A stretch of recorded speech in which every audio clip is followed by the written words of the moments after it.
Z कहता है, क्या आप और शराब पीने की योजना बना रहे हैं मैजेस्टी? क्या अब आपको जाना नहीं चाहिए?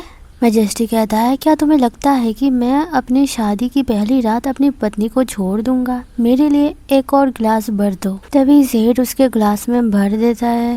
जेड मैजेस्टी को कहता है, कृपया उसके साथ बहुत सख्ती से पेश मत आइए महाराज।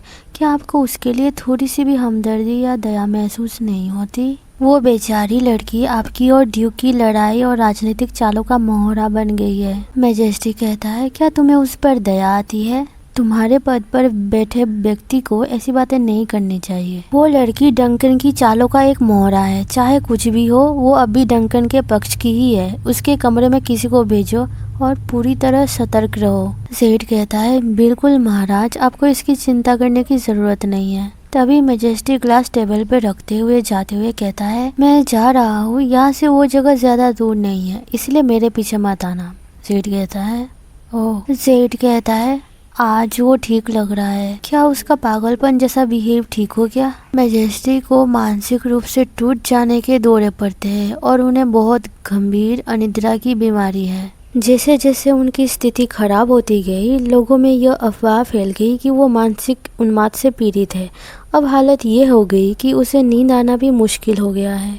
मैं उम्मीद करता हूँ कि उसकी हालत जैसी अभी है वैसी ही बनी रहे। सीन चेंज होता है। हमें मैजेस्टी को दिखाया जाता है जो अपने कमरे में जा रहे थे और उनके पीछे स्पिरिट्स हंस रहे थे। मैजेस्टी कहता है, मुझे लगा था कि आज मेरी हालत ठीक है। मेरे सिर में इतना तेज दर्द है कि लगता है ये फट जाएगा। नेक्स्ट सीन में हमें हेली को दिखाया जाता है। वो कह रही होती है, लगता है मेरा कपड़ा ज्यादा ही पतला है। आज शादी की पहली रात है। अपने पिछले जीवन में जब मैं यीजे थी तब मैंने ऐसा कभी नहीं किया था। ऐसा नहीं है कि मैं यह नहीं करना चाहती, दरअसल मुझे लगता है कि यह मेरे लिए एक अच्छा मौका है, क्योंकि मैंने जितनी भी आत्माएं देखी है उनमें कुंवारी आत्माएं सबसे ज्यादा क्रोधित और बदले की भावना रखने वाली होती है। हेली मन में कहती है, आखिर ऐसा क्या है कि जीवन में यह करना इतना जरूरी माना जाता है? आखिर सिंगल लोगों ने ऐसा क्या गलत किया है उन्हें मरने के बाद भी इतनी तकलीफ उठानी पड़े? वो जोश में कहती है, ठीक है, मैंने पक्का फैसला कर लिया है कि मैं। तभी मैजेस्टी कहता है, क्या?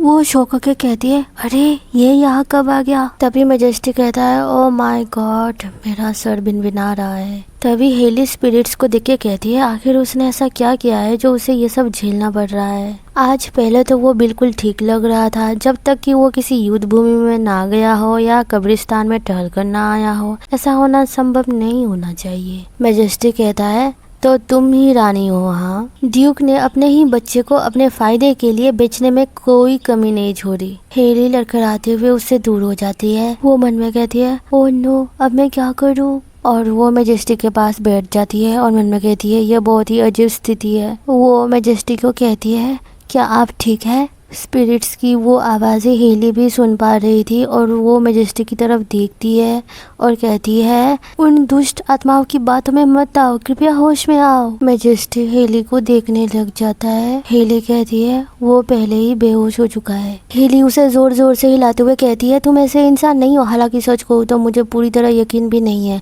उफ, तुमने इतने लंबे समय तक उन्हें दबा कर रखा है, अब तुम उनके सामने हार नहीं सकते।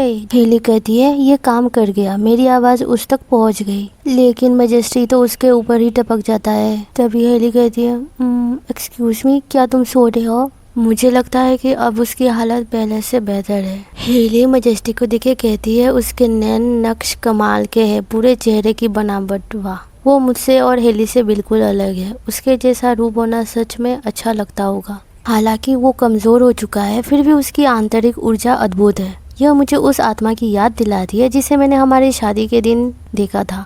ये लगभग किसी दिव्य या पवित्र ऊर्जा जैसी महसूस होती है। हेली फिर से कहने लगती है, वो ऐसा व्यक्ति है जिनसे इन दुष्ट आत्माओं को चिपकना नहीं चाहिए, फिर ऐसा क्यों हो रहा है? हेली परेशान होते हुए कुछ याद करती है। कोई कह रहा था, ये मैं तुम्हें जो बताने वाली हूँ उसे ध्यान से सुनो। अगर तुम्हें आत्माओं का एहसास होने लगे तो उन्हें भी तुम्हारे बारे में पता चल जाएगा। अगर तुम उनके मामलों में दखल दोगे तो वे भी तुम्हारी जिंदगी में दखल देंगे। इसलिए ऐसा मत करना, खासकर तुम तो बिल्कुल नहीं। तुम्हारी जो किस्मत पहले से ही इतनी खराब है वो और भी ज्यादा बिगड़ सकती है। हेली मन में कहती है, लेकिन दादी, जब ड्यूक डनकन मेरे साथ दुर्व्यवहार कर रहे थे तब इस आदमी ने मुझे बचाया था। हेली कहती है, मैं कोई महान व्यक्ति नहीं हूँ, मैं सिर्फ आत्माओं को देख सकती हूँ और जो कुछ भी सीखा है वो दादी के साथ रहकर और उन्हें देखकर सीखा है। आत्माओं के मामलों में पढ़ना मेरे लिए सिर्फ मुसीबत लेकर आएगा। ऐसा समझ लो कि मैं उस वक्त उसने जो मेरे लिए किया था उसका बदला चुका रही हूँ। वो अपने आप से कहती है, मदद करना ठीक होना चाहिए, है ना। तभी वो अपनी पावर यूज करने लग जाती है। उसकी बॉडी में से बहुत ही चमकदार रोशनी निकलने लगती है। हेली तब कहती है, कम से कम यह आदमी आज रात अच्छी नींद तो ले पाएगा। तभी वो अपनी आंखें खोलती है और चारों तरफ देखती है कि स्पिरिट्स ही स्पिरिट्स है। तब कोई स्पिरिट कहता है, वो लड़की हमारी तरफ देख रही है। कोई कहता है, तुम हमें देख सकती हो, है ना। तब हेली अपना कपड़ा फाड़ लेती है और वो कहती है, मुझे नहीं पता कि यह तरीका यहाँ काम करेगा या नहीं। आखिरकार आत्माओं का सामना करना सिर्फ इस बात पर निर्भर करता है कि किसकी ताकत ज्यादा है। तभी हेली स्पिरिट्स को कहती है उन आत्माओं जो इस दुनिया से जा चुके हैं। मानव दुनिया और मृतकों की दुनिया के बीच समय अलग तरीके से चलता है। हमारी दोनों दुनियाएं कभी एक दूसरे से नहीं मिल सकती।